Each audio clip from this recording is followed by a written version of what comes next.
more DVDs.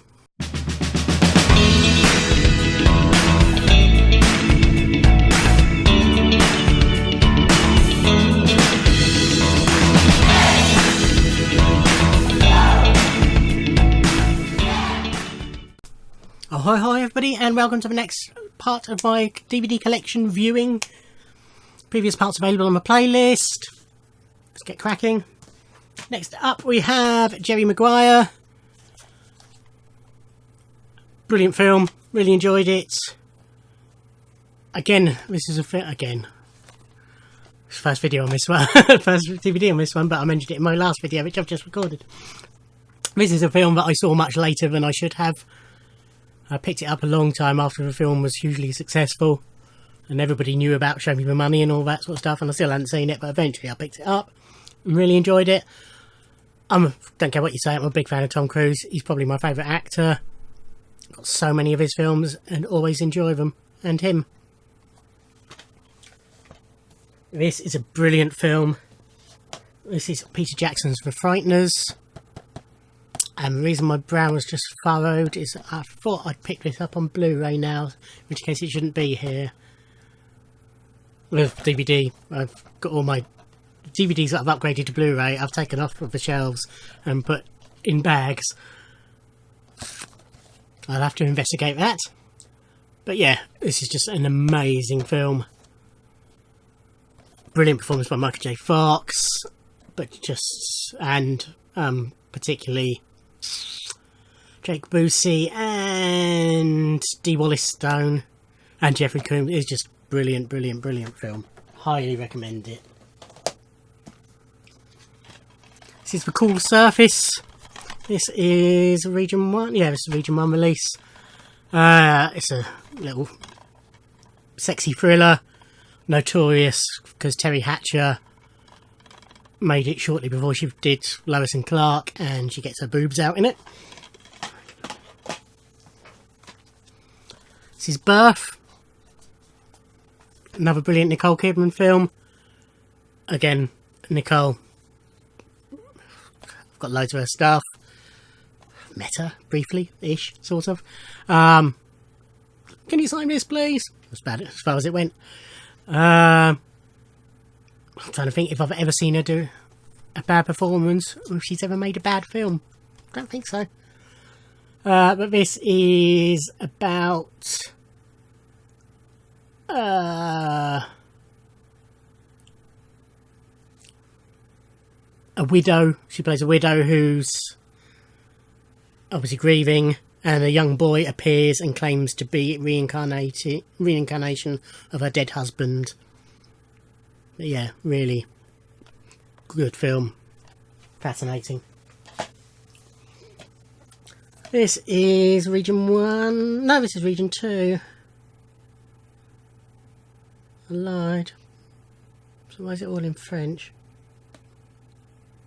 Pass. I must have imported a French version from somewhere. This is... Yes, because it wasn't out over here. So I ordered it. Yeah, anyway, from somewhere. This is Ken Park, which is the fourth film by Larry Clark, who I always enjoy his films. They're not for everyone.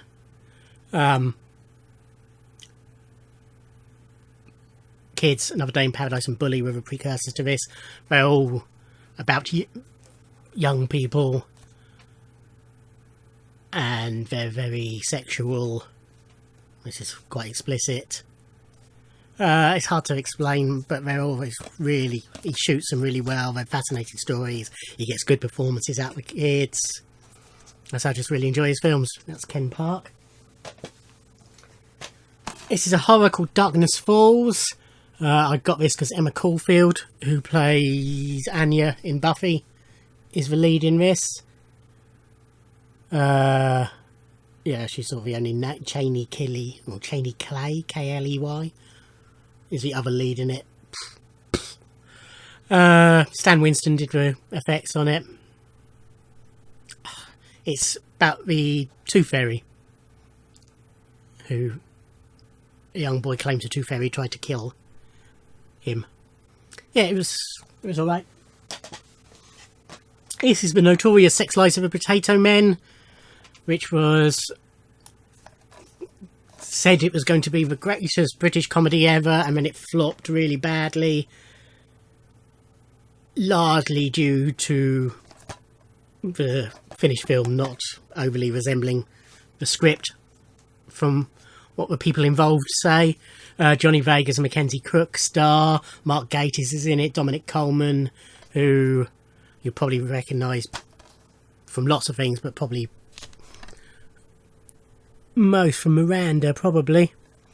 Who else? Lucy Davis, Julia Davis, Sarah Crowe cast it, ignore that. Sorry, she's an actress as well, that's why I leapt out. Loads of other people in tiny roles. It's about two blokes who deliver potatoes, and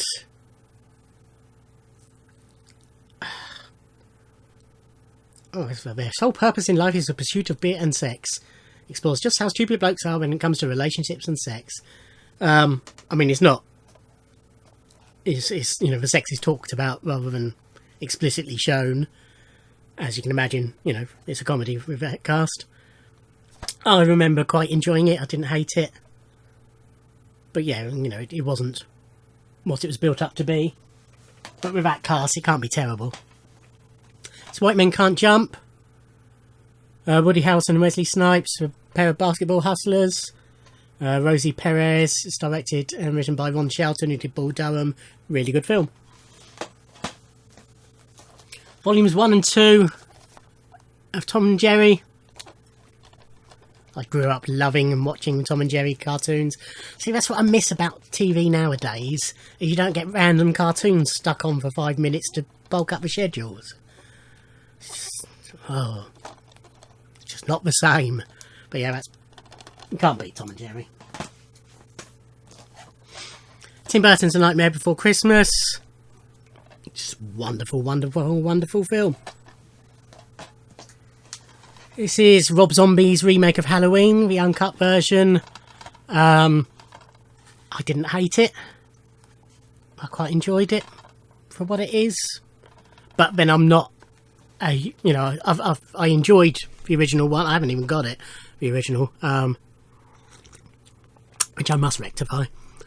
I think I've watched the first one and the third one. I'm not a big Halloween addict. My main reason for getting this is because Danielle Harris is in it, who I think is amazing. But as I say, I didn't hate it. Ended up getting the second one, which you'll see at some point. Mallrats. Kevin Smith's second film, the first of his I saw, the film that made me fall in love with his work and him, in a manly way. This was the 10th anniversary release. This is Region 1. Play USA, I think I got this from. But loads of extras on it. Even more so than we were on the original one, and there was loads on the original one. But yeah, just amazing, amazing film. But I've watched not hundreds, but loads of times. Speaking of amazing films, probably my favourite musical. For a reason I hesitated there. I've got 2 or 3 favourites, but Jesus Christ Superstar I always class as a rock opera rather than a musical, so that's separate. Rocky Horror is up there, but I think West Side Story pips it. Producers as well is up there as well. But yes, anyway, and Spamalot. But yeah, probably my favourite West Side Story. Just an amazing, amazing piece of work all round. Really, love it. Return of a Pink Panther. This was made by a different studio to the others. This was, I think originally, although this is on Universal, I got a feeling originally it was on Warner Brothers. I might be wrong. So it's not included anyway. Reason I say that. So I've got something stuck in my mouth. So the reason I say that is because it's not in the box set with the other Pink Panther films, so that's why I've got this one separately. What one of the better Pink Panther films as well.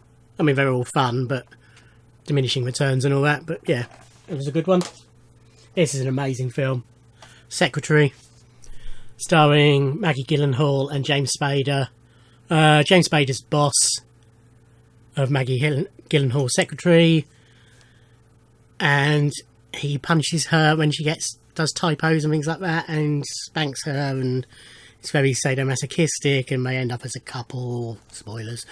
But yeah, really good film. Very sexy as well. I really like Maggie Gyllenhaal.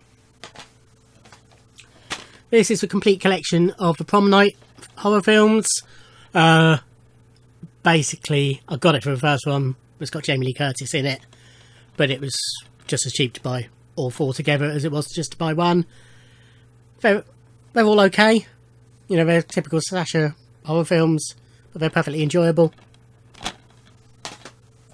Another excellent film.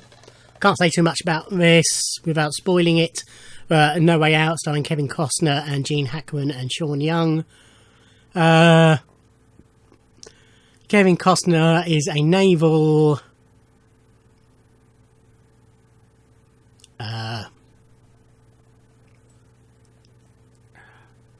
policeman. I can't remember the exact terminology. But you know, he works for the Navy and he investigates crimes.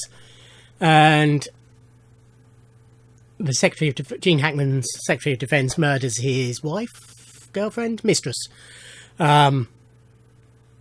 Which Kevin Costner is meant to investigate, but to sort of free himself, he makes up as a Russian spy and sends Kevin Costner to investigate that.